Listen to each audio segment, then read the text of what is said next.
Bien, normalement. OK.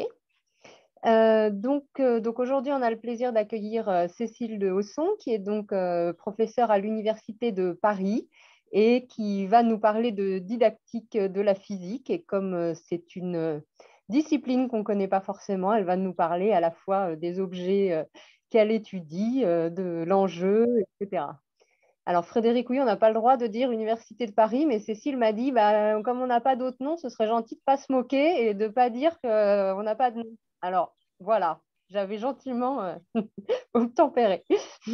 Donc, Cécile, tu peux partager ton écran. Très bien, merci beaucoup Emmanuel et puis merci pour l'invitation. Merci aussi aux organisatrices, je crois, aux organisateurs et notamment à Sabine avec qui j'ai communiqué pour préparer ce séminaire. Je vais donc partager mon écran. Donc là, vous devez avoir… Là, on l'a en plein écran. Là, c'est bon. OK. Alors, c'est parfait. Oui, alors c'est un peu une gageure de vous offrir un panorama des différents objets, enjeux et exemples de la recherche en didactique en une cinquantaine de minutes. Donc, j'ai dû faire des choix, évidemment. J'espère que ces choix seront opportuns. Et donc, ma présentation va s'organiser autour de trois points. Le premier, où je vais faire une présentation assez générale des grands principes en fait, qui portent la recherche en didactique et en particulier la recherche en didactique de la physique. Et puis ensuite, j'ai choisi de me focaliser sur deux aspects particuliers, deux bouts de la chaîne, d'une certaine manière, des processus d'enseignement et d'apprentissage. Le premier bout de la chaîne étant les pratiques enseignantes, que je verrai dans un deuxième temps, mais je commencerai par vous présenter quelques repères pour définir ou examiner avec vous ce qu'on appelle les conceptions des élèves et plus spécifiquement pour ce qui nous occupe aujourd'hui, des étudiants. Je partirai de ce que je connais un peu, c'est-à-dire mes propres travaux de recherche. Enfin, je vais évoquer quelques résultats de mes propres travaux de recherche, mais pas seulement les miens. Voilà, et mon propos ne sera évidemment pas exhaustif, mais je pense que vous comprenez pourquoi. Le champ de recherche est quand même assez vaste. Il touche à plusieurs domaines disciplinaires de la physique. Et donc, il ne m'était pas possible, en tout cas, je pense que ça aurait fait une présentation un peu liste à l'après-vert si je m'en étais tenue à lister dans toutes les disciplines, les difficultés qu'il peut y avoir, etc. Enfin, tous les domaines de la physique. Donc, je n'ai pas choisi cette modalité de présentation. Donc, quelques mots d'abord sur les enjeux de la recherche en didactique. En fait, si on considère que l'enseignement de la physique est une forme de transaction entre un enseignant et des étudiants, alors on peut, et que l'objet de la transaction, c'est le savoir, les savoirs de la physique et les savoir-faire, ouais. La recherche en didactique, en tant que discipline de recherche, elle étudie les processus d'enseignement et d'apprentissage, en prenant pour point d'entrée les spécificités des savoirs qui sont en jeu dans ce que j'ai appelé donc la transaction entre l'enseignant et les élèves. En tant que chercheur en didactique, on examine les transformations que vont subir le savoir quand il va passer d'un espace d'énonciation, donc on peut considérer par exemple la parole enseignante pendant un cours. Donc les transformations que le savoir subit quand il part en fait de la bouche ou de la craie de l'enseignant vers un espace de réception que sont le public auquel l'énoncé du savoir est destiné, c'est-à-dire les élèves ou les étudiants. Ce qui est important, c'est que la recherche en didactique, elle n'a pas de visée normative, dans le sens où elle ne dit pas ce qu'il faudrait faire. Mais en revanche, ce qu'elle fait quand même, c'est qu'elle propose des outils pour enrichir les possibilités d'action des enseignants. Voilà. Donc, vous voyez qu'il y a deux dimensions, en fait, je dirais, un peu différentes dans les grands enjeux de la recherche. Il y a d'une part un enjeu de compréhension, c'est-à-dire de comprendre ce qui se passe quand un savoir passe d'un énonciateur à un récepteur, donc une visée compréhensive, et puis une visée plus appliquée ou applicative dans laquelle les chercheurs vont essayer de construire et d'évaluer des outils pour faciliter cette transaction du savoir. Alors, je crois que ce n'est pas très original de dire que quand on enseigne la physique, on fait des choix qui peuvent concerner l'organisation des concepts. On verra tout à l'heure que même pour des cours qui semblent extrêmement bien balisés et ancrés sur des savoirs très stabilisés, on verra que selon les enseignants, les concepts ne s'organisent pas tout à fait de la même manière dans leur discours. Faire des choix, c'est aussi choisir des exemples. Et ces exemples, ils peuvent varier d'un enseignement à l'autre. Ils peuvent être placés au regard de la théorie, soit avant la théorie pour introduire justement les éléments théoriques, soit après pour appliquer les éléments de la théorie. Ça peut être faire des choix de manip, et puis j'ai mis 3 petits points parce qu'il peut y avoir tout un tas d'autres types de choix. Par exemple, est-ce que je vais parler d'éléments d'histoire des sciences? Est-ce que je vais... Enfin, voilà, est-ce que je vais apporter des éléments supplémentaires quand je vais choisir la manière dont je vais enseigner un savoir particulier? Donc, enseigner la physique et enseigner n'importe quelle discipline, c'est faire des choix. Et ces choix, ils sont portés par plusieurs choses. D'abord, ils sont portés en premier lieu par la volonté des enseignants de faire apprendre et comprendre la physique. Ça, je crois qu'une hypothèse fondamentale, c'est de considérer qu'un enseignant veut la réussite de ses élèves ou de ses étudiants et qu'il veut les aider à apprendre et à comprendre la physique. Ils sont aussi portés par la volonté de faire réussir les étudiants. On verra tout à l'heure que chercher à faire réussir, ça ne va pas forcément de pair avec chercher à faire comprendre, même si ça peut paraître surprenant. Et puis, ces choix, ils sont aussi portés par des convictions qu'on se forge au fil de son activité professionnelle, au fil de son expérience, des convictions sur ce qu'il convient de faire et de comment le faire. Et évidemment, ça dépend de chaque enseignant, de son expérience, du rapport qu'il entretient avec les savoirs qu'il enseigne et du rapport qu'il entretient avec ce qu'il projette sur les étudiants.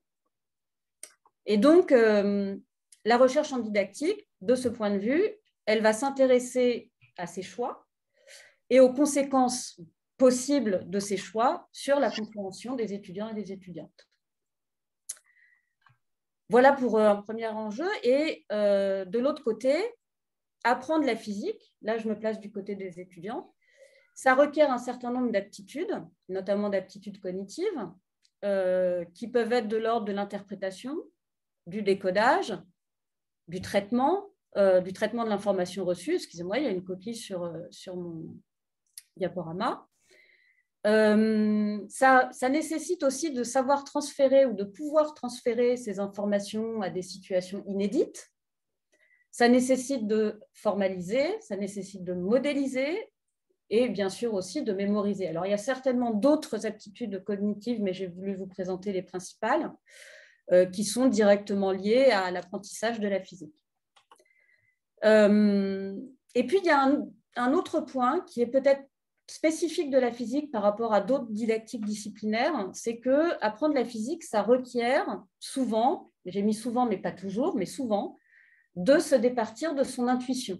Et on verra donc juste après comment ces intuitions se manifestent chez les étudiants et comment proposer des leviers pour aider les étudiants à prendre une certaine distance avec cette intuition lorsque cette intuition conduit à des raisonnements erronés.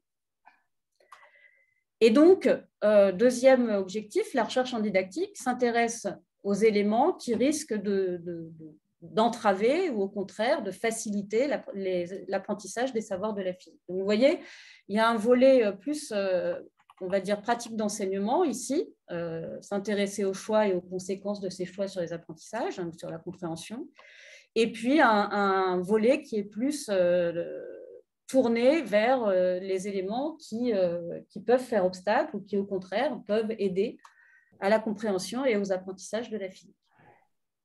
Voilà, donc je suis allée assez vite sur ces enjeux généraux. J'ajouterais peut-être une chose, c'est que la recherche en didactique, elle se décline différemment selon les différentes disciplines académiques. Il faut savoir qu'il y a pour chaque discipline, au moins pour chaque discipline scolaire, il existe une recherche en didactique, que cette recherche en didactique, elle est pratiquée par des chercheurs qui ont une formation initiale normalement solide dans ce qu'on appelle la discipline mère, c'est-à-dire ici, par exemple, dans mon laboratoire de recherche, les chercheurs en didactique de la physique ont une formation initiale poussée en physique, puisque, ce qui est une nécessité, puisqu'on examine les situations d'enseignement et les situations d'apprentissage par le prisme en fait, des savoirs qui sont enseignés. Donc ces savoirs, il faut bien les comprendre en eux-mêmes pour pouvoir s'y intéresser du point de vue de la transaction entre enseignement et apprentissage. Et par exemple, moi, je serais complètement incapable de conduire des recherches en didactique des maths. Ma formation en mathématiques n'est pas suffisante pour que je puisse éclairer des questions qui seraient liées à l'enseignement ou à l'apprentissage des mathématiques. Et la réciproque est vraie, évidemment. Alors, j'ai donc choisi de vous présenter deux facettes de la recherche en didactique. Une première facette tournée vers les étudiants et puis une deuxième tournée vers les pratiques enseignants. Donc, je vais commencer par les étudiants et en particulier en vous présentant un concept qui a émergé très très tôt dans l'histoire de la recherche en didactique de la physique, qui a été inspiré des théories de Piaget sur la construction des connaissances, en particulier des connaissances scientifiques, et par Gaston Bachelard sur ses travaux en histoire de la physique. Et dans les deux cas, en fait, ces deux chercheurs, donc l'un était biologiste, Piaget, et l'autre était philosophe, Gaston Bachelard, ont beaucoup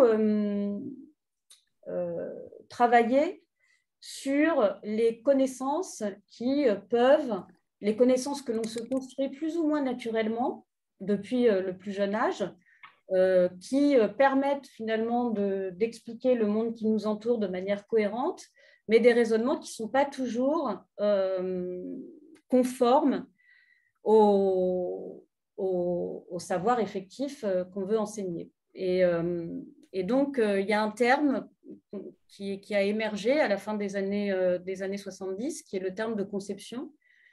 Alors, il n'y a pas de définition complètement cadrée sur ce qu'est une conception, donc je vais vous donner la mienne. Globalement, c'est partagé par l'ensemble de la communauté des chercheurs en didactique. Même si après il va y avoir des nuances, par exemple en sciences de la vie ou en sciences ou en mathématiques, ça ne prendra pas tout à fait le même sens. En tout cas, pour ce qui est de la physique, une conception peut être vue comme un raisonnement qui va être cohérent et efficace pour interpréter des situations physiques. Mais sa particularité, c'est que souvent, ce raisonnement, même s'il est cohérent et efficace, il n'est pas conforme au savoir de référence, c'est-à-dire au contenu scientifique qu'on cherche à enseigner. Une chose très importante, c'est que les conceptions, elles ne sont pas données a priori. Un individu n'est pas porteur de conception a priori. Excusez-moi, je vais fermer ma porte. N'est pas porteur d'une conception a priori, c'est le chercheur en didactique qui va extrapoler ce qu'un élève peut répondre à un certain nombre de questions en tant que raisonnement. C'est-à-dire qu'on va proposer, imaginons qu'on s'intéresse à un concept donné en physique, ce concept, on va l'habiller dans des situations variées, et l'étudiant ou l'élève va être amené à raisonner ou à résoudre un certain nombre de questions liées à ce savoir dans différentes situations. Et c'est la cohérence des réponses des étudiants ou des élèves à un certain nombre de questions qui relèveraient d'une même classe d'équivalence, c'est-à-dire qui engageraient le même savoir. Donc, c'est à partir des réponses des étudiants que le chercheur en didactique reconstruit un raisonnement raisonnement qui va appeler conception. Donc, d'une certaine manière, l'idée de conception, c'est en soi un résultat de la recherche en didactique. Alors, ça vous paraît peut-être flou, je vais tout de suite vous présenter un exemple, et un exemple très récent parce que en mécanique du point, donc un domaine qui a été extrêmement bien documenté, qui est très très bien documenté dans la recherche en didactique de la physique, tout simplement parce que les recherches en didactique de la physique ont démarré en mécanique du point. Et alors, il se trouve que j'enseigne en master MEF physique-chimie à l'INSPE de Paris. Et avec les étudiants de M1 cette année, je leur ai proposé, je leur ai montré comment utiliser le dispositif Plickers, donc qui est un dispositif que vous connaissez certainement de vote collectif avec des petits cartons, avec des QR codes qu'on scanne pour savoir quelle modalité de réponse les élèves ou les étudiants choisissent sur une question donnée. Donc, cette année en M1MEF, j'ai posé plusieurs questions en mécanique du point qui nécessitent que les étudiants, s'ils veulent répondre correctement aux différentes questions que je leur ai posées, il faut qu'ils aient maîtrisé un même savoir qui est que la force et l'accélération, ou la résultante des forces s'exerçant sur un système et l'accélération sont collinéaires. Et donc, voilà le type de questions que je leur ai posées, qui ne sont pas des questions que j'ai inventées, hein, c'est des questions qu'on trouve dans la littérature de recherche. Un tennisman lance une balle en l'air. Juste après avoir quitté la main du lanceur, la balle est soumise à 4 propositions de réponse: la force du lancer du joueur, le poids de la balle et la force de lancer du joueur, et aucune force. Donc là, je vous présente la répartition des réponses. Alors, vous voyez que la réponse correcte est en proportion égale. Les réponses les réponses à la question, pardon. La réponse correcte n'est pas la réponse ultra majoritaire, puisque vous voyez qu'il y a une égalité entre la réponse B et la réponse C.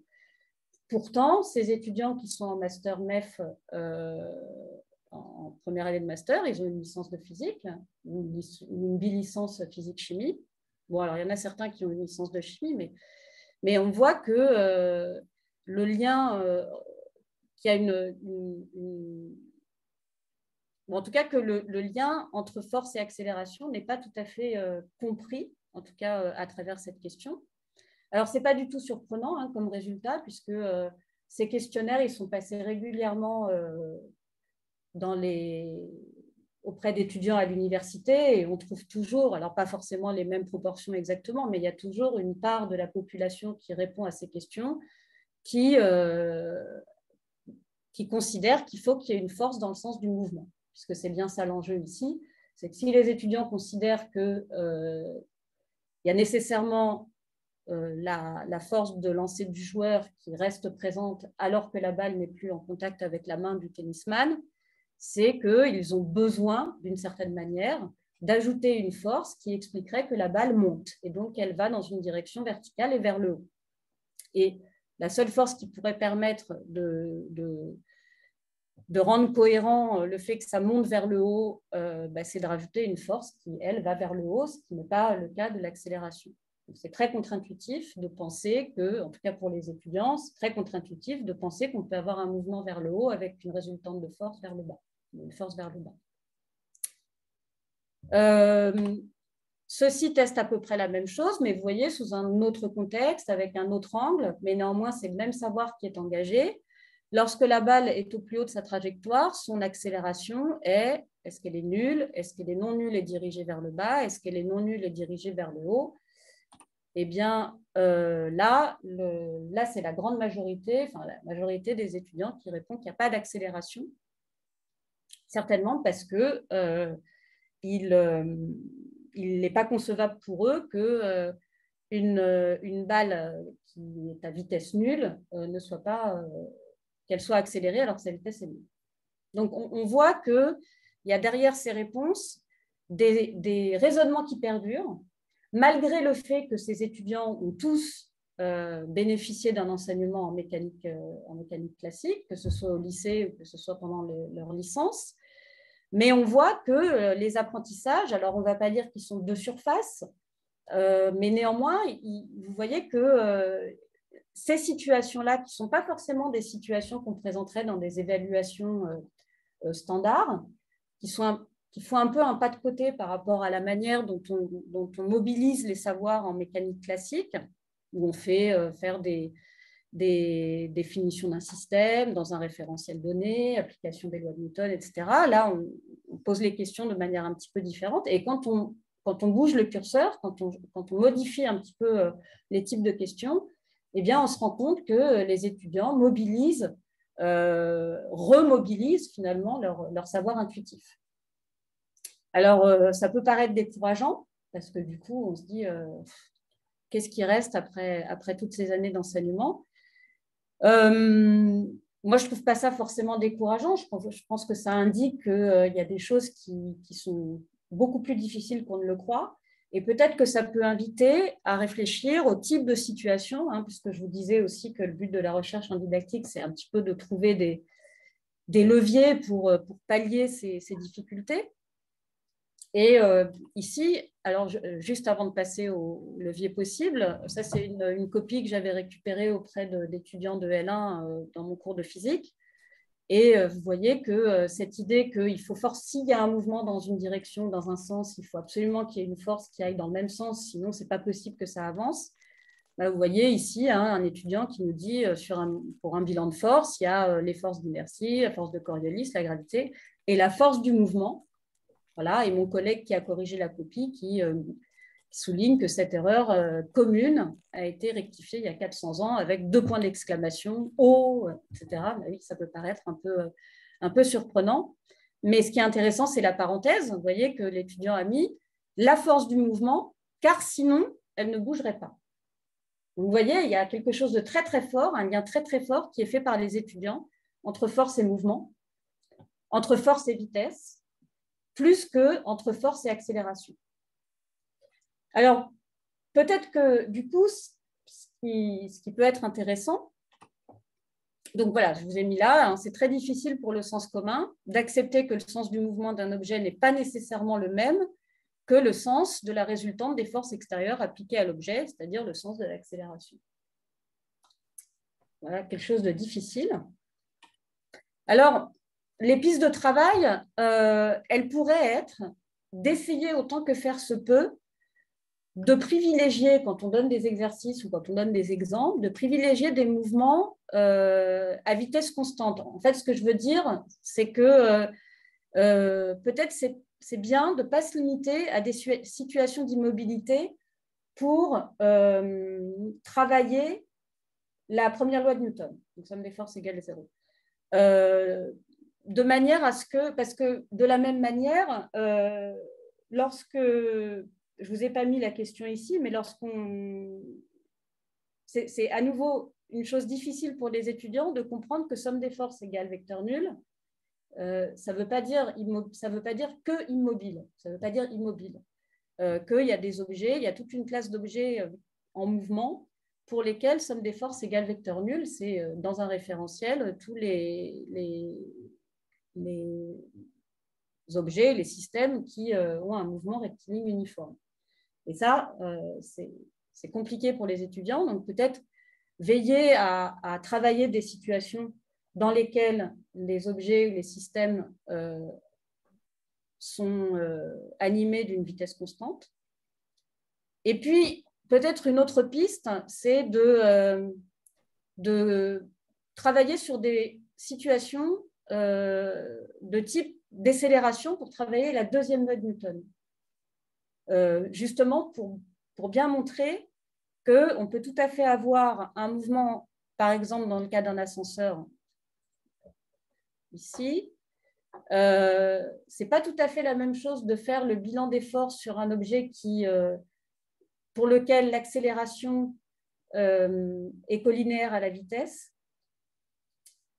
que de prendre des exemples avec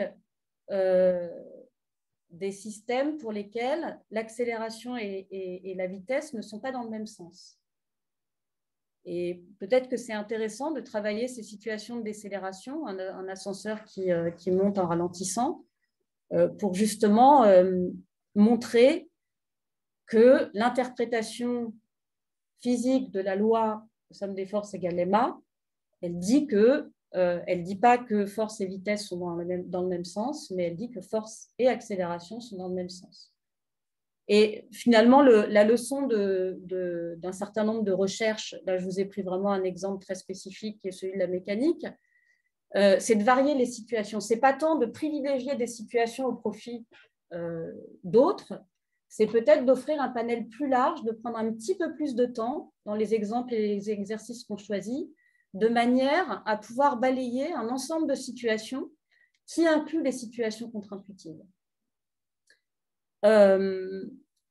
Et j'insiste un peu sur cette idée de varier les situations qui vous semble peut-être assez banale, mais en fait, quand on analyse les séances de cours, enfin, ce que je vous montrerai en deuxième partie, on se rend compte que ce n'est pas forcément le cas tout le temps, et qu'il y a des situations qui sont propices à la mise en œuvre de la contre-intuition, de l'intuition des élèves, mais qui ne sont pas travaillées ni en cours ni en TD. Et c'est peut-être dommage, et ça vaut peut-être la peine de passer un petit peu plus de temps. C'est la même chose, par exemple, pour l'application de la troisième loi de Newton. En général, on prend souvent des exemples statiques, d'une certaine manière, un plante inclus dans un mur, deux personnes qui sont dos à dos, enfin, des choses comme ça. Et ça peut être aussi intéressant de considérer pour l'application de cette troisième loi de Newton des situations qui ne soient pas statiques mais dynamiques. Parce que la troisième loi de Newton s'applique toujours, mais il se trouve que ces situations-là, quand elles sont présentées aux étudiants, ils se prennent un peu les pieds dans le tapis en pensant que, par exemple, si je fais ça, si je fais un bras de fer avec mon voisin qui est juste à ma droite, si le bras, au moment où un bras va l'emporter sur l'autre, une main va l'emporter sur l'autre, la troisième loi de Newton s'applique toujours sur les mains en contact, mais les étudiants vont avoir tendance à penser que la force de celui qui est en train de gagner est plus grande que la force de celui qui est en train de perdre, ce qui n'est pas le cas. Voilà. Et donc, je pense que cette idée de considérer des situations dynamiques en plus des situations statiques qu'on étudie habituellement, ça peut être intéressant pour mieux travailler ces lois de Newton et pour essayer d'attraper ces raisonnements intuitifs qui sont cohérents, mais qui ne sont pas conformes au raisonnement qu'on souhaite faire acquérir aux étudiants. Il y a une deuxième chose que je voulais vous montrer à propos de la variation des situations. C'est une étude qu'on a conduite avec deux collègues,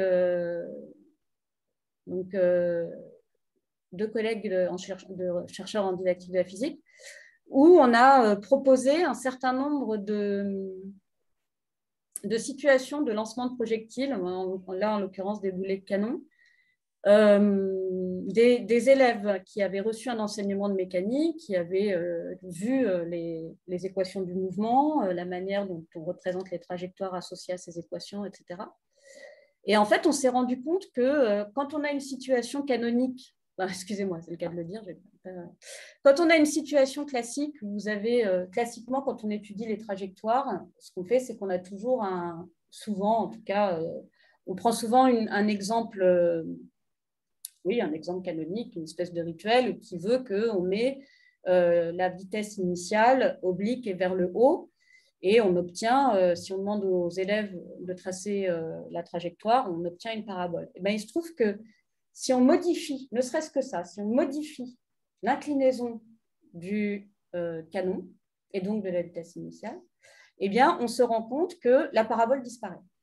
C'est-à-dire que l'idée de parabole, elle reste valide dans des situations qui sont des situations traditionnelles, traditionnellement travaillées en cours, traditionnellement travaillées en TD, et que dès qu'on change une petite chose, eh bien, on modifie la manière de raisonner des élèves. C'est-à-dire que ce qu'ils sont capables de faire sur une situation connue, ils ont du mal à le faire sur une situation inconnue. Et vous voyez ici que pour le canon oblique et vers le bas, on a presque une jolie ligne droite. L'idée de parabole a complètement disparu. Donc ça plaide pour un effort, en fait, de mobilisation de plusieurs exemples, de plusieurs situations pour un savoir donné. Voilà. Je vais maintenant passer alors là, ce que je vous ai présenté, à part cet exemple sur les projectiles, l'échantillon était très gros, hein, enfin, très gros pour nous en recherche en didactique. Ça va peut-être faire bondir un certain nombre d'entre vous, mais quand on récupère 250 questionnaires, on considère que c'est beaucoup, puisqu'il y a des études qui sont conduites avec des échantillons beaucoup plus faibles. Si vous voulez, on pourra parler méthodologie après, pendant la discussion, mais voilà, là, c'était un échantillon pour nous qui était un échantillon important. Avec des réponses majoritaires du type de celle-ci. D'ailleurs, vous voyez au passage qu'il y a une force ici, vous voyez, qui est dessinée ici à la sortie de l'embouchure, qui va dans le sens du mouvement. Voilà. Alors là, sur les pratiques enseignantes, je vais vous présenter une recherche qu'on a conduite avec quelques collègues de mon équipe. Oui. Non, sur les pratiques enseignantes. Donc, je vais vous présenter les résultats de cette recherche. Comme ça, vous aurez eu d'un côté on va dire un propos un peu général sur ce que c'est qu'une conception, comment on les caractérise, et puis les types de leçons qu'on peut tirer de ces études sur les conceptions, même si je reconnais que je vous ai donné qu'un exemple en mécanique, mais parce que j'avais peur de ne pas avoir le temps de vous présenter les travaux sur les pratiques, alors que ça me semble assez intéressant, d'autant plus que l'intérêt porté par la recherche en didactique sur les pratiques enseignantes est assez récent, contrairement aux études qui sont conduites sur la conception des étudiants. Là, c'est des choses un peu plus récentes, et en particulier récentes en didactique de la physique, parce que, par exemple, dans la recherche en didactique des mathématiques, les recherches sur les pratiques ont déjà pas mal d'ancienneté. Donc, l'idée, évidemment, vous devez vous en douter, ce n'est pas de donner des bons et des mauvais points, c'est absolument pas ça, puisque, encore une fois, on en serait bien incapable, et par ailleurs, comme je vous le disais, la recherche en didactique, elle n'a pas de visée normative. Donc, ce n'est pas du tout de qualifier de manière de qualifier les pratiques selon qu'elles sont efficaces ou pas, ou qu'elles sont bonnes ou pas, mais c'est plutôt de chercher à les comprendre, parce que plus on saura dire des choses sur les choix qui sont faits par des enseignants, la manière dont ils construisent, dont ils organisent les savoirs, les types de manip, par exemple, qu'ils peuvent proposer, les visuels, etc. Ce qui est intéressant, c'est d'attraper ce qui anime les discours enseignants et de mettre au regard de ces choix, de ces pratiques, les réactions ou le vécu, le ressenti des étudiants. Alors, ça peut être d'un point de vue complètement cognitif, c'est-à-dire qu'est-ce qu'on apprend quand tel savoir est enseigné de telle manière, mais ça peut être aussi,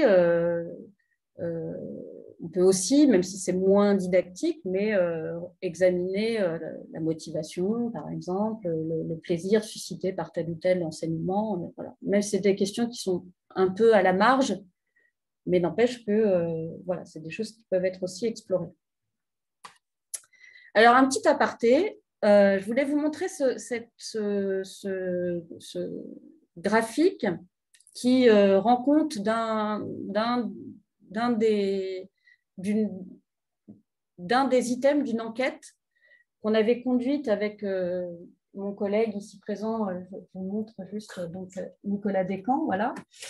En fait, en 2012, l'UFR de physique de l'université, à ce moment-là, Paris Diderot, donc notre UFR de physique, nous avait demandé de réaliser une enquête pour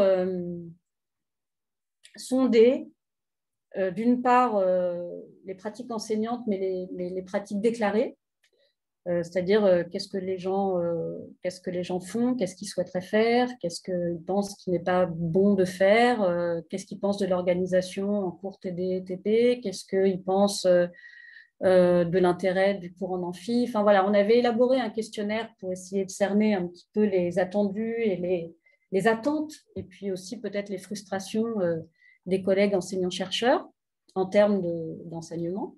Donc, c'est une enquête qu'on a publiée dans une revue de recherche francophone qui s'appelle Recherche en didactique des sciences et des technologies. Et j'ai juste extrait une question, c'est qu'on leur avait demandé qu'est-ce que vous seriez prêt à déléguer à d'autres personnes dans votre activité d'enseignement et qu'est-ce que vous ne délégueriez absolument pas et que vous souhaitez conserver. Donc, il y avait toute une liste qui était proposée. Et on avait demandé les deux choses, vous voyez, juste pour être sûr qu'il y avait une cohérence entre si je dis que je suis prêt à déléguer, alors forcément, de l'autre côté, voilà, si je dis que je suis prêt à déléguer l'école, par exemple, forcément, l'école apparaisse comme minoritaire pour ce que je ne déléguerai pas. Et inversement, l'enseignement en master est plébiscité et c'était une toute petite minorité de gens qui seraient prêts à déléguer à d'autres. Donc, en fait, il était ressorti de cette enquête où on avait eu, là j'ai un trou, on avait eu un nombre important de réponses. Je crois qu'on avait eu plus d'un tiers. Pratiquement la moitié de l'UFR avait répondu, ce qui est assez rare dans les enquêtes comme ça qui sont faites auprès de communautés particulières. Quand on a 10% de réponses, on est content. Donc là, on avait quand même bien plus de 10%. On avait la moitié des collègues de l'UFR qui avaient répondu. Et en fait, les activités d'enseignement les plus plébiscitées par les collègues, c'était l'enseignement en master et les cours en amphi. Et l'enseignement en licence, l'élaboration des sujets d'examen, bon, etc. Et puis, ce qui était majoré dans ce qu'on serait prêt à déléguer à d'autres, eh bien, il y avait toutes les tâches de contrôle, en fait. Donc, les tâches de contrôle, c'est la correction des exercices, la correction des copies, l'école. Voilà. Puis, il y avait tout un tas d'autres questions. Mais ce qu'on a pu dégager, c'est que pour la communauté interrogée, je ne vais pas faire de généralité sur les autres communautés des enseignants-chercheurs de physique, mais en tout cas pour cette communauté-là, on avait noté un attachement très très fort aux cours en amphi. Alors, pas forcément aux cours en amphi où l'enseignant vient, délivre son truc, et puis s'en va, et voilà. Ce qui était plébiscité aussi, c'était les interactions avec les étudiants. Donc, finalement, la possibilité de pouvoir continuer à bénéficier d'un espace d'enseignement collectif en grand groupe, mais en incorporant des éléments de dialogue, des éléments d'interaction. Voilà, donc c'est un plébiscite pour l'enseignement présentiel en grand groupe, sous des modalités un peu différentes de celles qu'on imagine, où les étudiants seraient juste là pour écouter et pas participer. Voilà, mais il y avait quand même cet attachement assez fort à l'enseignement en amphi, avec des arguments du type c'est le lieu où on expose les théories, c'est le lieu où on peut montrer la beauté de la physique. En fait, c'est le lieu où on peut donner quelque part des éléments qu'on pourrait qualifier d'épistémologiques, c'est-à-dire liés à la nature de ce qu'on enseigne, essayer de faire prendre du recul aux étudiants. Enfin voilà, c'est un espace un peu différent de l'espace de TD. Voilà, donc on avait ce genre de témoignage. Et donc, ça nous a conduit à aller regarder de près ce qui se passe en amphi. Et donc, on a réalisé une recherche voilà, qu'on a publiée dans la Revue internationale de pédagogie dans l'enseignement supérieur, donc RIPES, en 2018, et que je vais vous présenter maintenant. Donc, elle avait un peu une photographie de notre communauté d'enseignants-chercheurs, dans notre UFR, sur ce qu'ils souhaiteraient faire ou ce qu'ils ne veulent pas faire ou ce qu'ils voudraient faire mais qu'ils ne peuvent pas faire. Enfin, voilà, tout un ensemble de tensions aussi auxquelles on est soumis dans notre métier d'enseignant-chercheur. C'est vrai qu'on a eu beaucoup de... Il peut y avoir des discours contradictoires entre ce qu'on fait et ce qu'on aimerait faire, ce qu'on nous demande de faire. Enfin, voilà, c'est pas simple, c'est pas simple. Et donc, l'objectif de cette enquête, c'était d'analyser la manière dont les enseignants s'y prennent pour, j'ai mis entre guillemets, rapprocher les savoirs de la physique et les étudiants. Donc, en termes de choix des concepts et de leur articulation entre eux, le choix des exemples, la prise en compte des difficultés des étudiants, des références historiques, etc. Partant de l'hypothèse que je rappelais en tout début d'exposé, où je vous disais que l'hypothèse fondamentale de ces études sur les pratiques des enseignants, c'est l'enseignant veut la réussite de ses étudiants, l'enseignant poursuit un objectif qui est de faire comprendre la physique aux étudiants. Donc ça, ce n'est pas du tout remis en cause. Alors, le contexte de l'étude, c'est ce qu'on appelle une étude de cas. Dans les méthodologies qui sont à l'œuvre dans la recherche en didactique, l'étude de cas occupe une très grande place. Alors, pourquoi est-ce qu'on considère que l'étude de cas peut avoir une...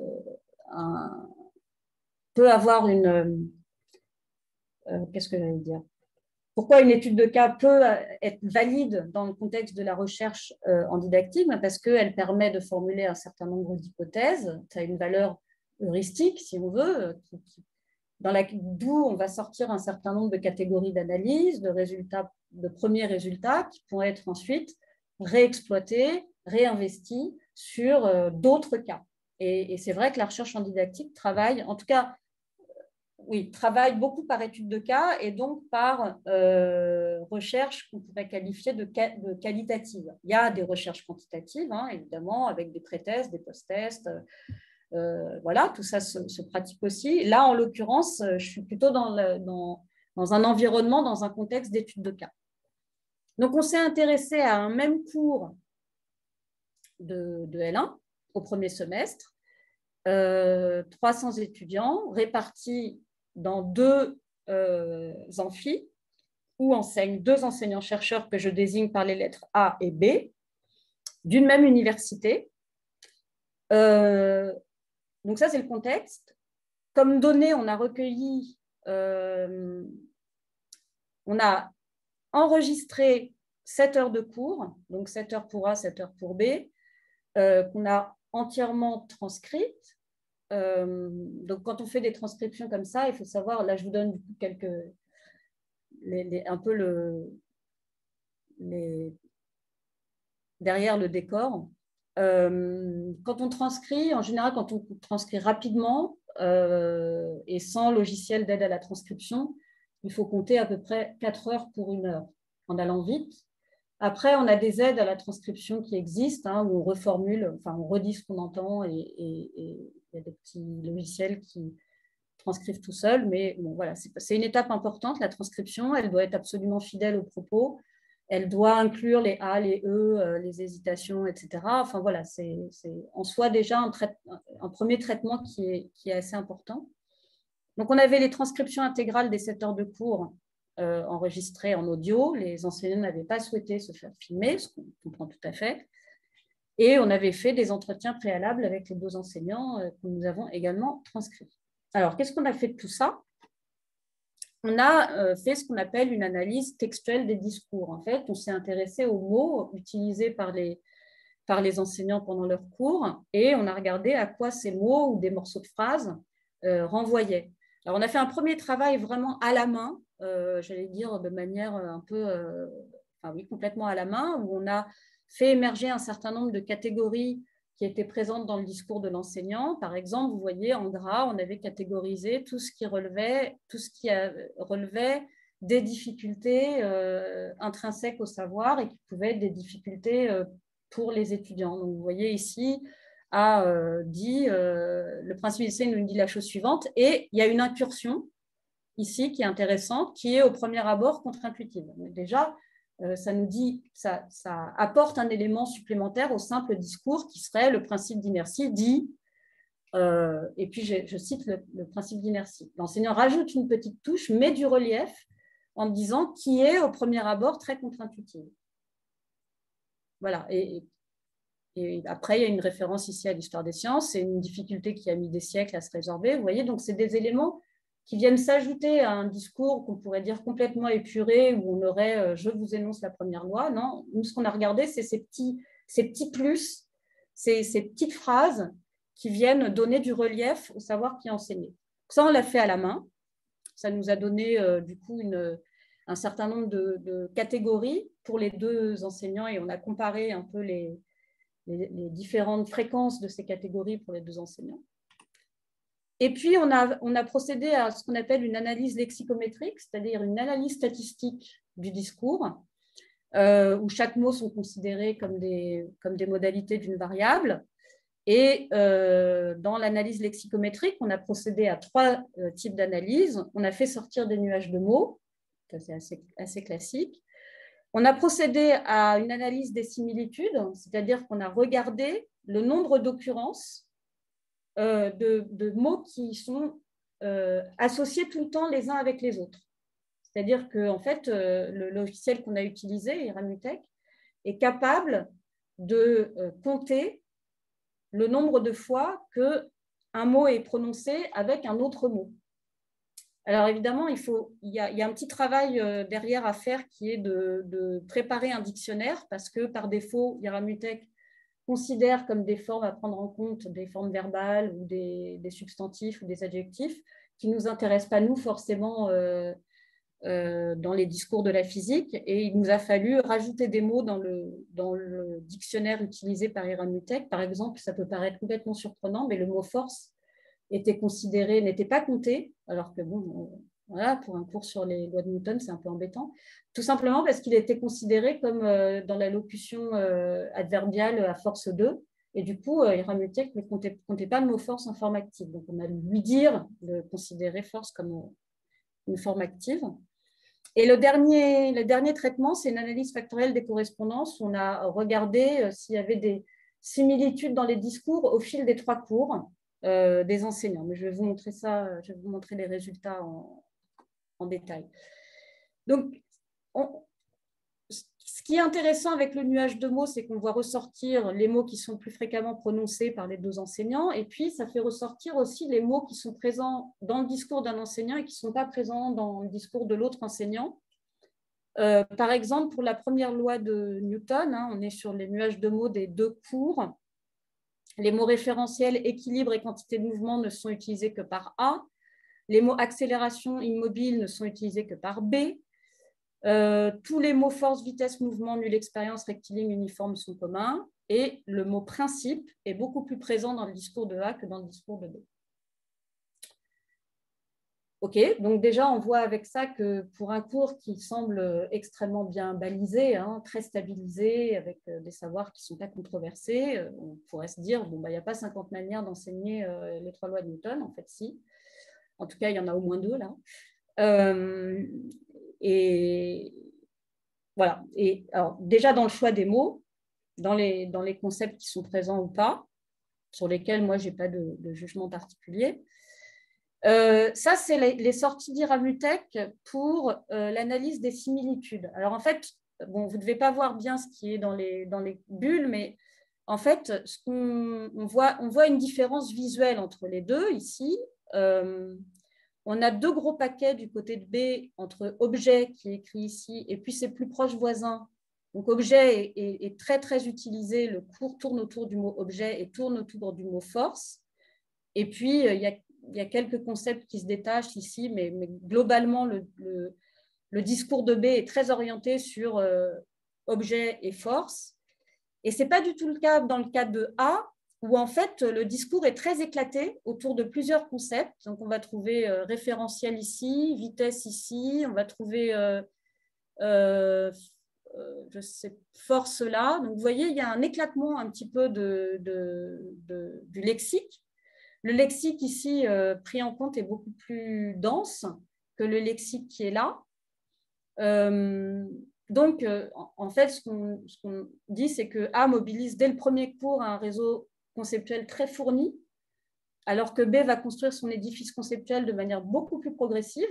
Donc ça, c'est des choix, hein, encore une fois. Les mots utilisés par A relèvent du champ lexical de l'épistémologie de la physique ou de la vie courante. Hein. Il mobilise les mots, il utilise les mots caillou, ascenseur, alors que B mobilise des mots qui renvoient déjà à des situations prototypiques ou standardisées. Hein. On ne dira pas caillou, on dira bloc, force F1, force F2. Donc, dans les exemples qui sont pris par les deux enseignants, on a des choses qui sont déjà mises quasiment sous forme d'exercice de TD du côté de B et des choses qui sont beaucoup plus liées à la vie courante et aux phénomènes courants du côté de A. Et puis le dernier traitement qui me semble intéressant, c'est l'analyse factorielle des correspondances, où on a projeté dans un plan factoriel les transcriptions des trois cours, donc loi 1, loi 2, loi 3 de A et les trois cours de B.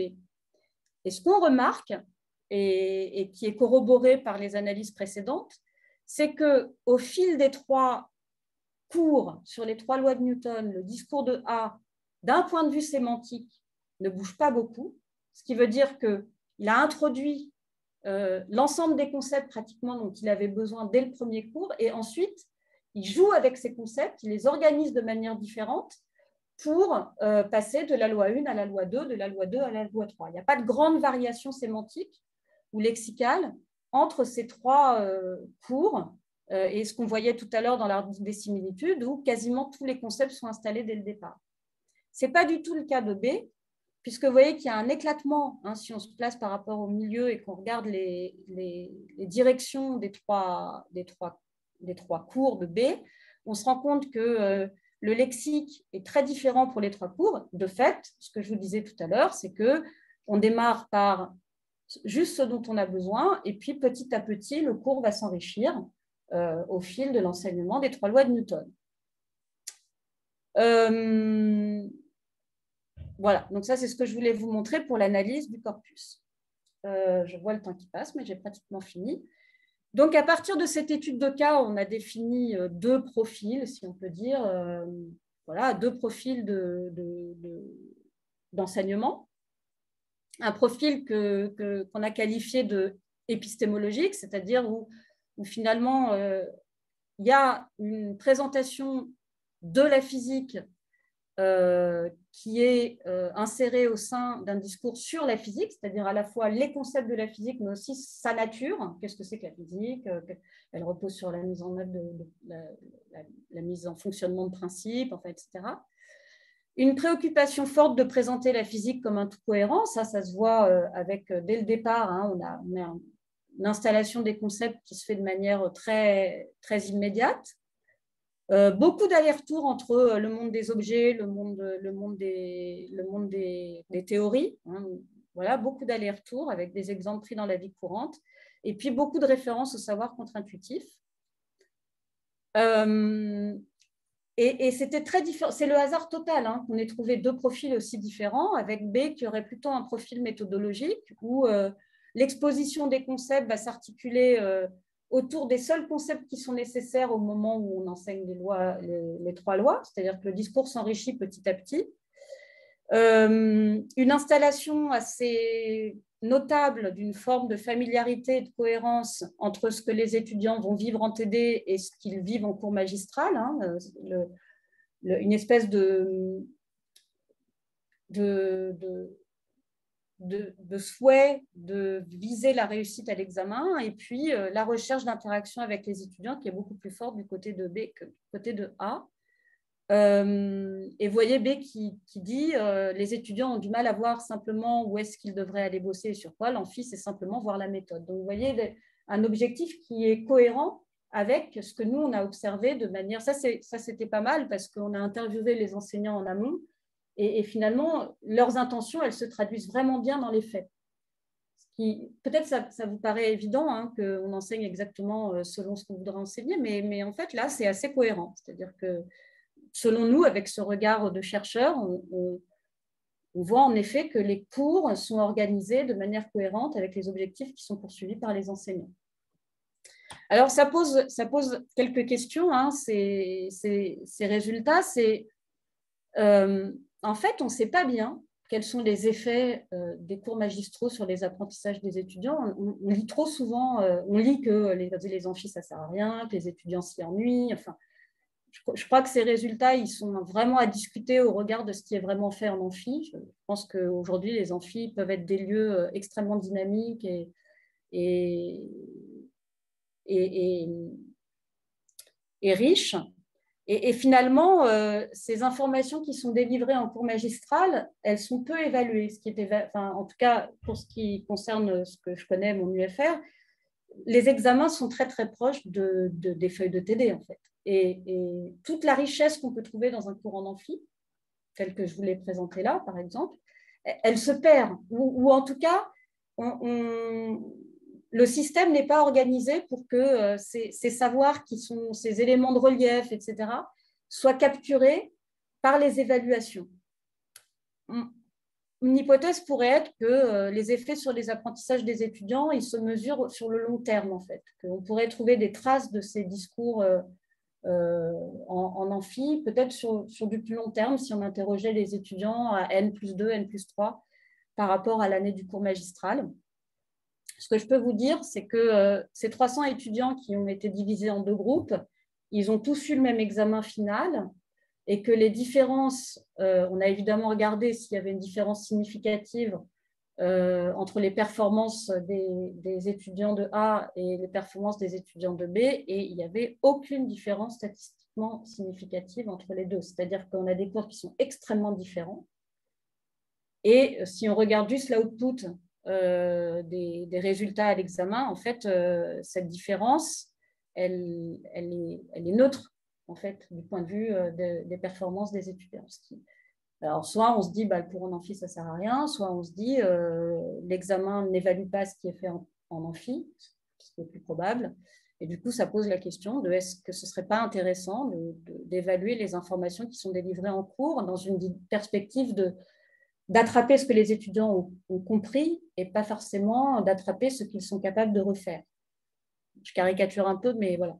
Une époque où il y avait des cols dans notre UFR, et je pense que l'école pouvait être le lieu, enfin des oraux pouvaient être un peu le lieu de saisir ces éléments de relief qu'on trouve dans les cours en amphi.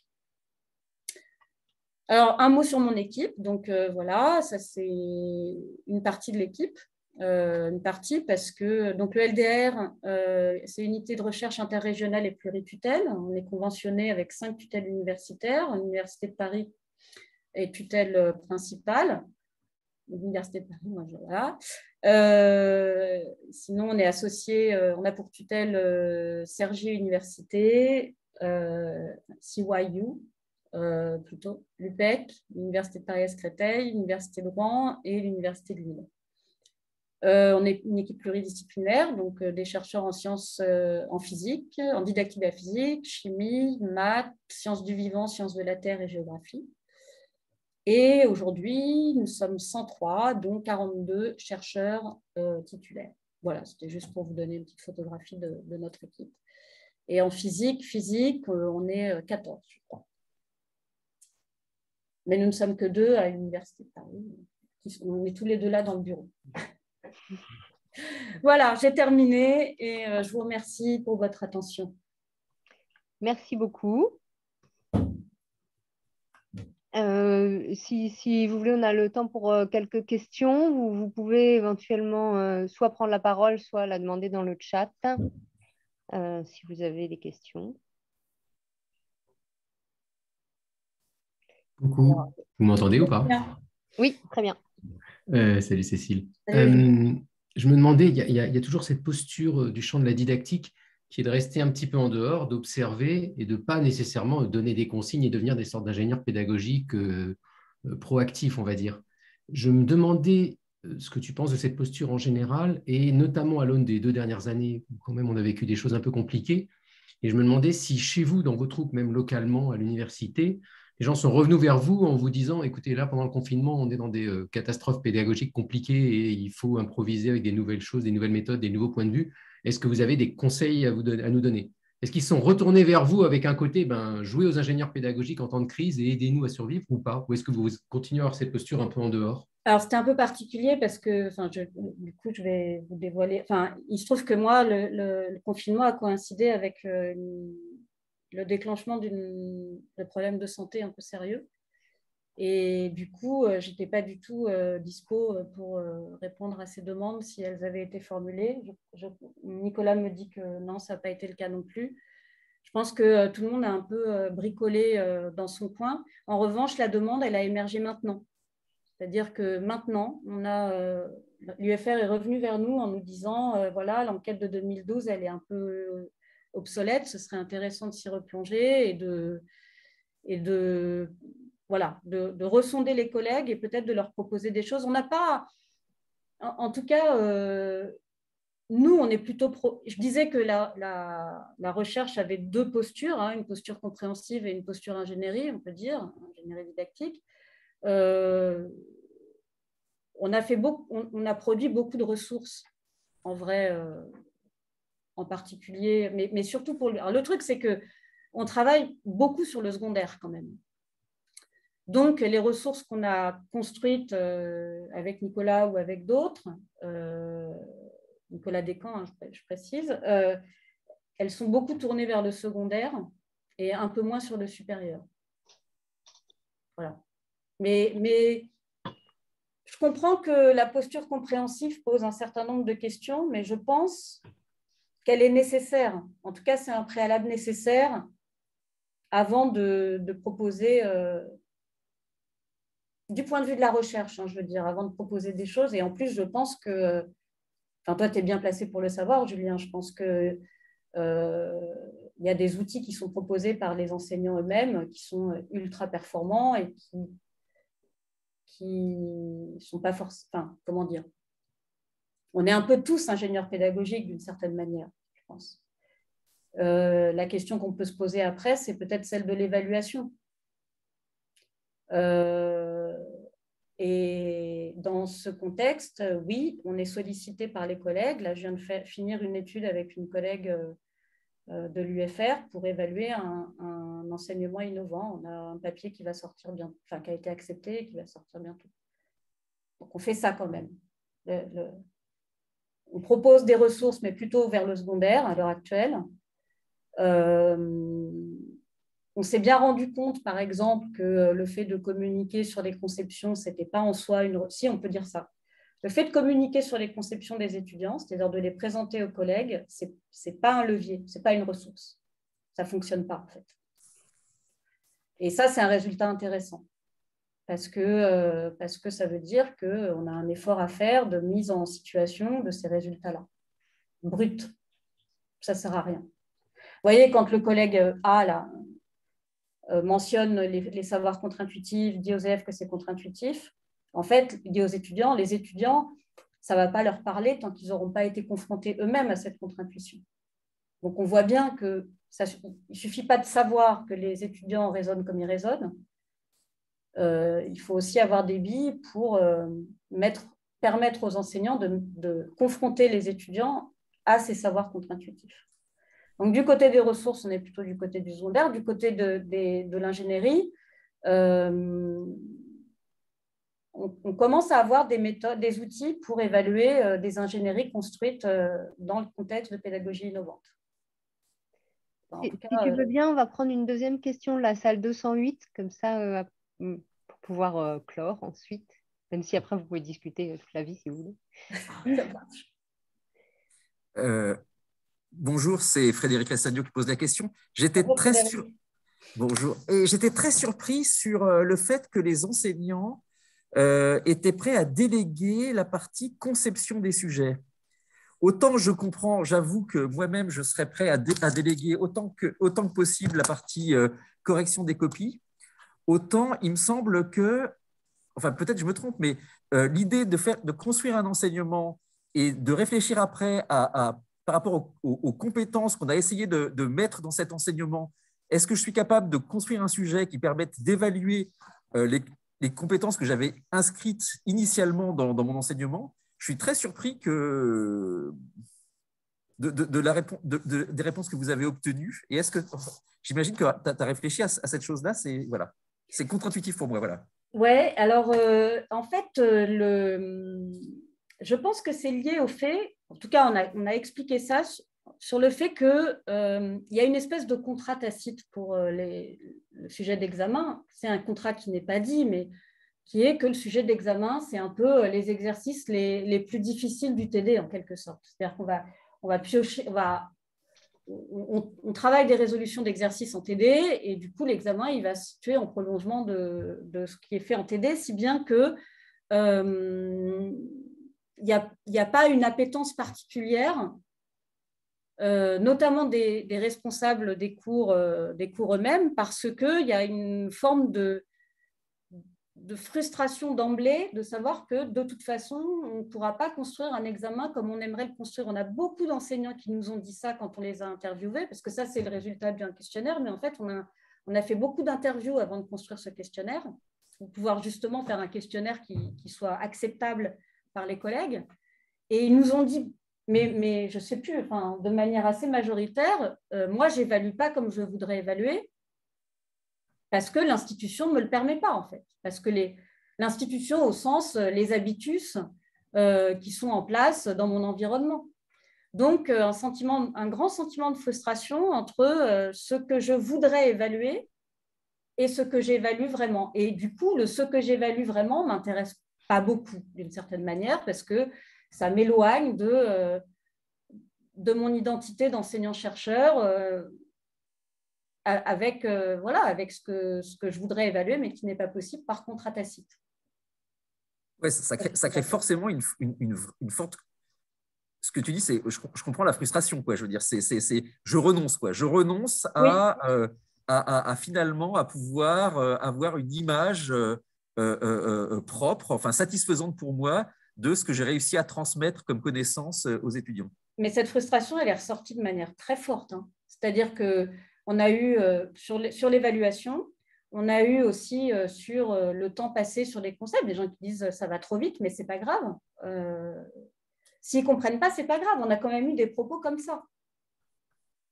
Tu vois, et c'est pour ça qu'on a parlé de tension, parce qu'en tout cas, avec cette photographie de cette UFR particulière, on a senti que les collègues étaient en tension, quasiment tout le temps. Et en plus, c'était d'autant plus flagrant qu'on avait calibré des interviews pour 20 minutes, des interviews de 20 minutes pour ne pas être trop long. Et en fait, on n'a jamais réussi à aller en dessous de 3/4 d'heure. Je veux dire, les gens, ils ont besoin de parler.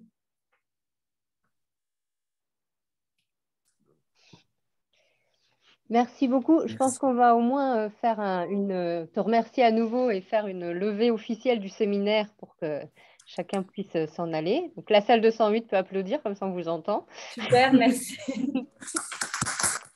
Voilà. Merci. Et Zoom coupe les applaudissements parce qu'ils étaient fournis et nourris, mais voilà. Merci beaucoup. Merci Zoom. Donc, merci beaucoup pour cet éclairage sur une discipline qu'on connaît peu, quand même, on peut le dire. Oui, je suis désolée, c'était peut-être un peu rapide, mais... Non, mais on a bien compris les enjeux et les questions. C'est super. Merci beaucoup. Merci à vous tous. Merci Emmanuel. Il faut remercier Vincent qui est encore là et qui était très motivé pour ta venue. Ah, c'est vrai, ça me fait plaisir. Ça fait longtemps qu'on ne s'est pas vu en plus avec Vincent. Oui, ça aurait été plus facile. Ouais. Mais c'est pas grave. Bon, écoutez, à bientôt, chers collègues. À bientôt, Cécile. Ouais. À bientôt. Au revoir. Au revoir.